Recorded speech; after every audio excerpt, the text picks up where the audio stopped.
야구야구 김영준입니다. 토론토 블루제이스가 개막 로테이션을 확정 발표했습니다. 개막전 선발은 예상대로 호세 베리오스입니다. 이미 2019년과 2020년에도 미네소타에서 개막전 등판을 했던 베리오스는 어렸을 때 학교에 가던 첫날처럼 기쁘고 설렌다는 소감을 밝혔습니다.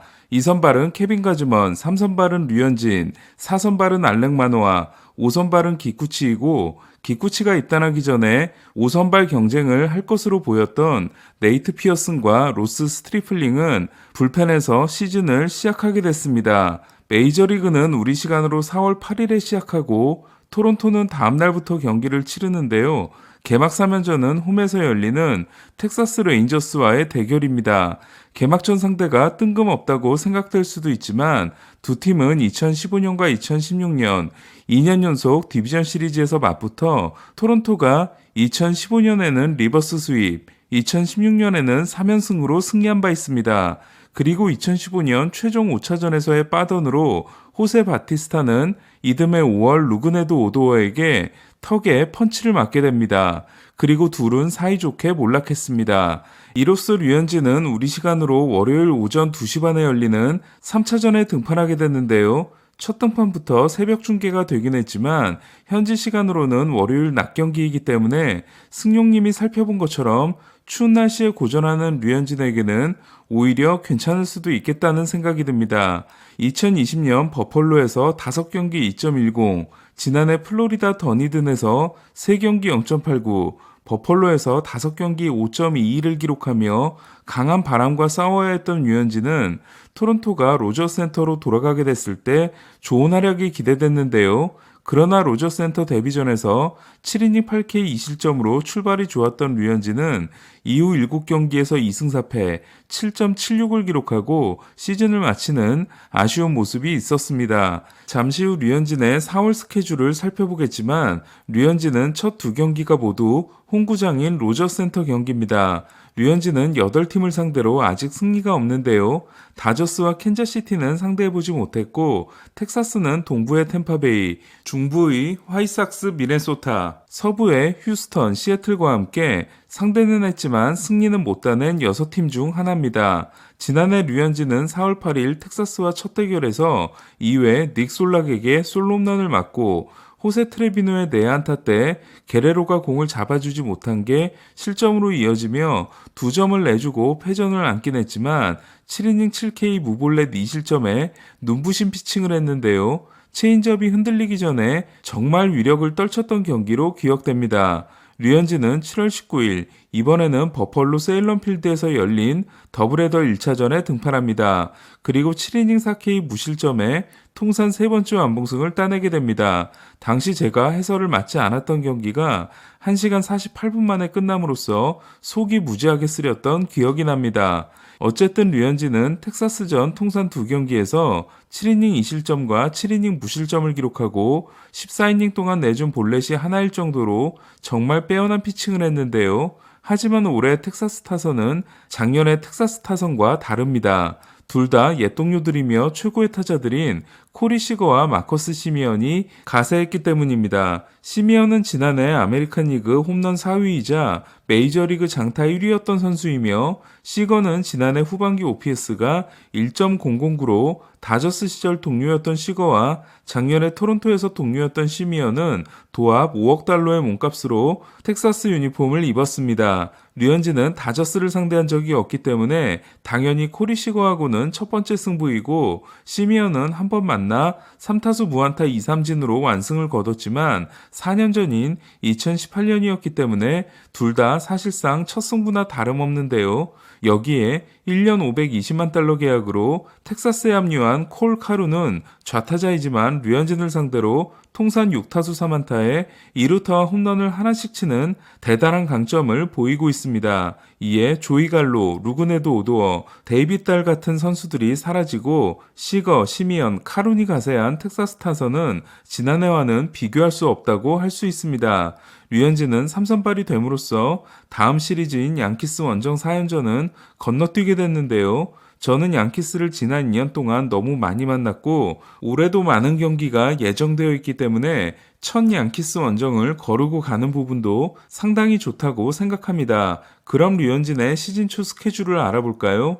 토론토가 5인 로테이션을 유지한다는 가정하에 4월 11일 월요일 오전 2시 반 텍사스와 홈경기, 4일을 쉬고 4월 16일 토요일 오전 8시 오클랜드와 홈경기, 5일을 쉬고 4월 22일 금요일 오전 2시 반 보스턴 원정 경기, 4일을 쉬고 4월 27일 수요일 오전 8시 보스턴과 홈경기, 4일을 쉬고 5월 2일 월요일 오전 2시 반 휴스턴과 홈경기, 4일을 쉬고 5월 7일 오전 8시 클리브랜드 원정 경기로 첫 6경기 상대가 텍사스, 오클랜드, 보스턴, 휴스턴, 클리브랜드로 전력이 떨어지는 것으로 평가되는 텍사스, 오클랜드, 클리브랜드전이 들어있고 원정, 원정으로 원정 경기가 2번인 것도 좋지만 낮 경기와 야간 경기가 계속해서 반복되는 극악의 시차와 싸워야 합니다.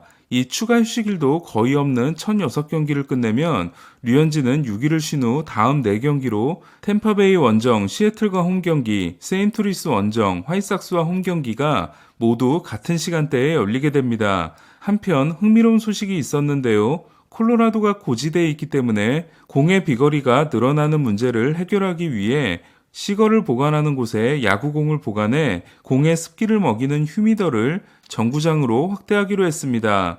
휴미더는 2002년 콜로라도를 시작으로 2018년 애리조나, 2020년에는 보스턴, 시애틀, 매츠, 지난해에는 토론토, 휴스턴, 마이애미, 세인트루이스, 텍사스 총 10팀이 사용하고 있었는데요.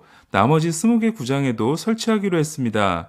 사실 휴미더 정구장 설치는 그 전부터 있었던 이야기인데요. 지난해 부정물질 사용을 금지하고 올해는 검사를 더 철저히 하기로 하다 보니 투수들을 위한 조치로 생각됩니다.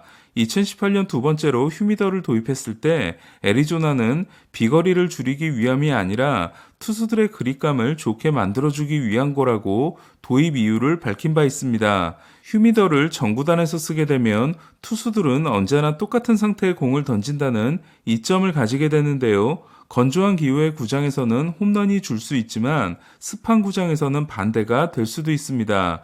이에 디 애슬레틱 이노세리스는 휴미더 정구단 확대 시 홈런이 가장 늘어날 구장으로 샌디에고 페코파크, 샌프란시스코 오라클 파크, 오클랜드 콜리세움, 클리브랜드 프로그레시브 필드, 에인절 스타디움을 꼽았습니다. 토론토는 버펄로와 더니든에서는 쓰지 않고 로저 센터에서만 휴미더 공을 썼는데요. 류현진 선수가 하루빨리 휴미더 공에 적응해야겠습니다. 다른 소식들도 전해드리겠습니다. 미네소타는 소니 그레이가 아닌 신인 조 라이언을 시애틀과의 개막전 투수로 발표했습니다. 넬슨 크루즈 트레이드를 통해 템파베이에서 건너온 조 라이언은 지난해 5경기에서 2승 1패 4.05를 기록한 엄청난 기대주라고 할 수 있는데요.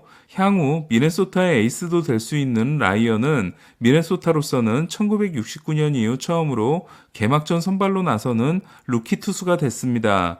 향후 트레이드될 수 있는 선수들 중 최대어라고 할 수 있는 선수는 피츠버그 브라이언 레이놀즈인데요. 앤드류 맥커친의 유산으로 샌프란시스코에서 건너온 레이놀즈는 2019년 조정 OPS 130을 기록하고 알론소, 소로카, 타티스에 이어 신인왕 4위에 올랐고 단축 시즌 때 부진했지만 지난해 다시 조정 OPS 146으로 메이저리그 10위에 오른 뛰어난 타자입니다. 심지어 스태캐스트 5AA에서 6위를 차지한 뛰어난 수비력의 중견수인데다 서비스 타임이 4년이나 남아있기 때문에 가치가 어마어마한 선수라고 할 수 있는데요. 샌디에고는 레이놀즈를 데려오기 위해 피츠버그와 협상을 벌였고 라이언 웨더스와 크리스 패덱의 이름이 언급됐다는 보도가 있었습니다. 외야진이 약한 샌디에고로서는 마이크 클레빈저가 돌아오고 닉 마르티네스가 가세했으며 맥킨지 고어도 꿈틀거리고 있기 때문에 웨더스와 패덱의 필요성이 줄어들었는데요. 하지만 이 둘을 가지고는 택도 없다는 생각이 듭니다. 이에 김하성에 대한 믿음이 있다면 팀 최고의 유망주인 유격수 CJ 에이브라함스를 끼워주면 가능할 수도 있다고 생각합니다. 근데 그러면 피츠버그는 또 내야 유망주를 얻게 되네요. 피츠버그는 제가 얼마 전 소개해드린 오닐 크루즈를 마이너리그 캠프로 보내 현지 팬들이 분노하고 있는 상황입니다. 신시내티는 어깨 부상에서 회복 중인 에이스 루이스 카스티오가 4월 안으로 돌아올 수 있기를 기대한다고 합니다. 폴 골드슈미트의 유산이지만 애리조나에 합류한 후 기대에 미치지 못하고 있는 루크 이버는 손가락 물집 부상을 입었다고 합니다. 클리브랜드 가디언스는 쉐인 비버가 돌아옵니다. 비버는 캔자시티와 개막전 선발 투수로 발표돼 잭 그레인키와 대결하게 됐습니다. 비버 대 살바도르 페레스, 그레인키 대 호세 라미레스, 정말 재밌는 개막전이 될 것 같습니다. 한시적으로 시행되는 28인 로스터는 현지 시간으로 5월 1일에 끝나게 됩니다. 이에 5월 2일부터는 원래대로 투수 13명, 야수 13명으로 돌아가는데요. 28인일 때는 투수 숫자에 제한이 없기 때문에 대부분 팀들이 야수 12명, 투수 14명으로 가고 초반에는 선발 투수들의 이닝 부담을 덜어주는 형태가 될 것으로 보입니다. 그리고 첫 한 달 동안 투수에 대해서는 10일 부상자 명단에 넣는 게 가능합니다. 오타니 룰도 확정됐는데요.